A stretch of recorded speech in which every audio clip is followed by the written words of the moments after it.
지금 당신 주머니 속에 있는 1달러 지폐를 꺼내보십시오. 세계 경제를 움직이는 화폐이자 세계 유일 초강대국 미국의 상징입니다. 그런데 이 거대한 제국이 불과 250년 전에는 존재하지 않았습니다. 그저 영국 왕실이 버려둔 해변가에 흩어진 13개의 가난한 농장과 어촌에 불과했죠. 상상해 보십시오. 당신은 흙먼지를 뒤집어 쓰고 옥수수를 재배하는 농부입니다.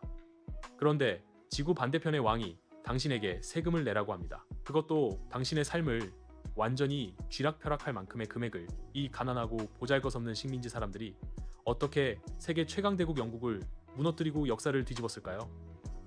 이건 단순한 혁명이 아닙니다. 이건 가장 불가능했던 도박이자 역사상 가장 위선적이었던 건국 서사입니다. 오늘 우리는 13개 식민지가 미국이라는 거대한 괴물이 되기까지의 피와 배신, 그리고 냉혹한 현실을 파헤쳐 보겠습니다. 미국 독립전쟁은 1776년 독립선언으로 시작된 것이 아닙니다. 이미 100년 이상 분노는 서서히 끓어오르고 있었습니다. 영국에게 13개 식민지는 무엇이었을까요? 자유의 땅이요? 아닙니다. 그저 왕실 금고를 채워줄 거대한 ATM 기계, 그 이상도 이하도 아니었습니다. 영국은 식민지에서 생산되는 모든 부가 영국 본토로만 흘러들어가도록 엄격한 항해법을 적용했습니다. 식민지는 영국에게 필요한 원료를 싸게 제공해야 했고 완성된 제품은 비싸게 사야 했죠. 그들은 영국 군인들이 식민지를 보호하기 위해 싸웠다고 주장했지만 그 싸움의 비용까지 식민지 주민들에게 전부 청구했습니다. 7년 전쟁이 끝났을 때 영국은 막대한 빚더미에 앉았습니다. 그리고 이 모든 빚을 갚을 희생양으로 대서양 건너편의 식민지인들을 지목했습니다. 1765년 영국 의회는 역사적인 도발을 시작합니다. 바로 인지세법. 이 법은 식민지 내에서 발행되는 모든 문서, 신문, 심지어 트럼프 카드에까지 세금을 부과했습니다. 문제는 세금 자체가 아니었습니다. 식민지 주민들에게는 영국 의회의 의견을 개진할 대리인, 즉 대표자가 단 한 명도 없었다는 사실입니다. 이것이 바로 미국 혁명에 불을 지른 5단어입니다. 대표 없이는 과세할 수 없다. 당신은 영국의 시민이지만 동시에 영국의 노예였습니다.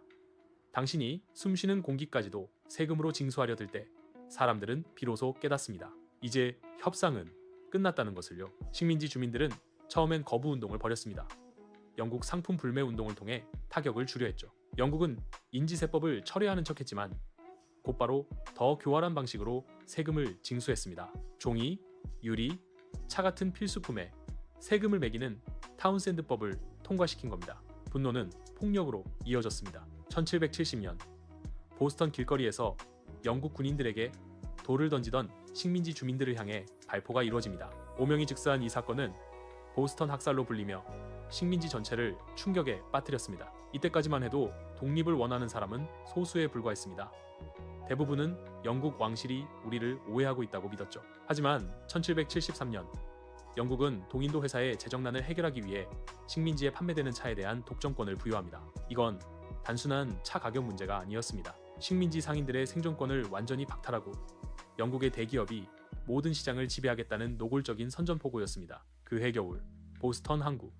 몇몇 급진파들은 아메리카 원주민으로 위장하고 배에 올라타 342상자의 차를 바다에 던져버립니다. 이것이 바로 보스턴 차 사건입니다. 그들이 바다에 버린 것은 단순한 차시피 아니라 영국과의 모든 관계를 청산하겠다는 식민지 지도층의 피해 맹세였습니다. 영국 국왕 조지 3세는 이 사태에 대해 자비를 베풀지 않았습니다. 그는 보스턴 항구를 완전히 폐쇄하고 모든 식민지 주민들에게 영국 군인들을 먹이고 재우게 하는 강압 법규를 통과시켰습니다. 협박은 역효과를 냈습니다. 13개 식민지는 처음으로 똘똘 뭉치기 시작했습니다.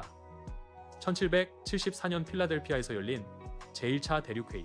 여기서는 독립을 선언하지는 않았지만 영국 왕실에 대한 공식적인 저항을 결의했습니다. 이제 남은 것은 단 하나.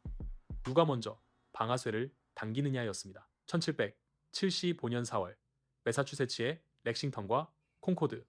영국군이 식민지 무기고를 급습하려다 민병대와 충돌합니다. 이것이 바로 독립전쟁의 첫 총성이었습니다. 농부, 상인, 변호사들이 총을 들고 세계 최강의 군대와 맞서기 시작한 것입니다. 이때 영원히 영국과의 관계를 끊어내야 한다는 강력한 목소리가 등장합니다. 토마스 페인, 그는 소책자, 상식을 출판했습니다. 그의 논리는 단순했습니다. 당신들이 섬나라 영국에 통치받아야 할 이유가 무엇인가? 달이 지구를 지배하는 것만큼이나 부자연스럽다. 지금이야말로 독립의 적기이며 조지왕은 폭군이다. 이 소책자는 순식간에 수십만 부가 팔려나갔고 독립에 망설이던 수많은 식민지, 주민들의 마음속에 불을 질렀습니다. 더 이상 화해는 없었습니다. 1776년 7월 4일 드디어 독립선언서가 발표됩니다. 모든 사람은 평등하게 태어났으며 조물주로부터 양도할 수 없는 권리, 즉 생명, 자유, 행복 추구의 권리를 부여받았다. 아름다운 문구입니다. 그러나 이 선언의 이면에는 끔찍한 위선이 숨겨져 있었습니다. 이 선언에 서명한 사람들 중 상당수는 노예를 소유하고 있었습니다. 그들은 자유를 외치면서도 흑인들을 재산으로 취급하는 자신들의 권리는 굳건히 지켰습니다. 이 위선은 미국의 건국 신화에 영원히 지워지지 않는 피 묻은 얼룩을 남겼습니다. 그들이 말하는 모든 사람에는 백인 남성, 재산 소유자만 포함되었던 것입니다. 독립선언은 구호였을 뿐 현실은 절망적이었습니다. 조지 워싱턴이 이끄는 대륙군은 제대로 훈련되지도 보급되지도 않은 오합지졸에 가까웠습니다. 그들은 영국군에게 연전연패했습니다.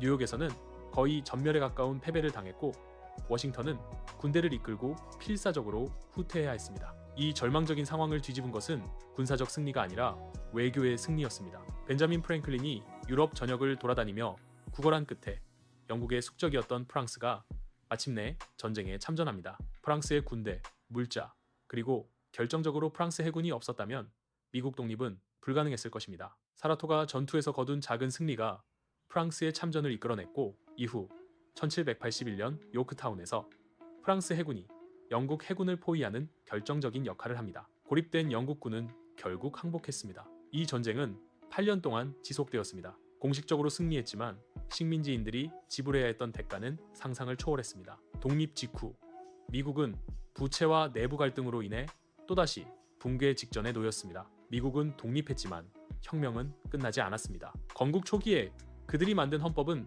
자유와 평등을 약속했지만 흑인 노예를 5분의 3의 인간으로 계산하는 끔찍한 타협을 포함하고 있었습니다. 그들은 자유를 위해 싸웠지만 동시에 노예 제도라는 포갑을 헌법으로 보호했습니다. 이 계약은 향후 100년 동안 미국을 내전으로 몰아넣는 씨앗이 되었습니다. 우리가 오늘날 미국의 독립혁명을 바라볼 때 단순한 영웅서사나 자유의 찬가로만 봐서는 안 됩니다. 이것은 역사상 가장 강력한 제국에 맞선 가난한 식민지 주민들의 피를 묻힌 생존 투쟁이었으며 동시에 기득권층이 자신들의 이해관계를 지키기 위해 자유라는 깃발을 교묘하게 이용한 냉혹한 정치 공학이었습니다. 미국이라는 나라는 처음부터 위선과 이상이 뒤섞인 채 태어났습니다. 그리고 그 모순은 오늘날까지도 이 나라를 움직이는 가장 큰 동력으로 남아 있습니다. 당신은 이 잔혹한 선택이 그들의 독립을 위해 필연적이었다고 생각하십니까?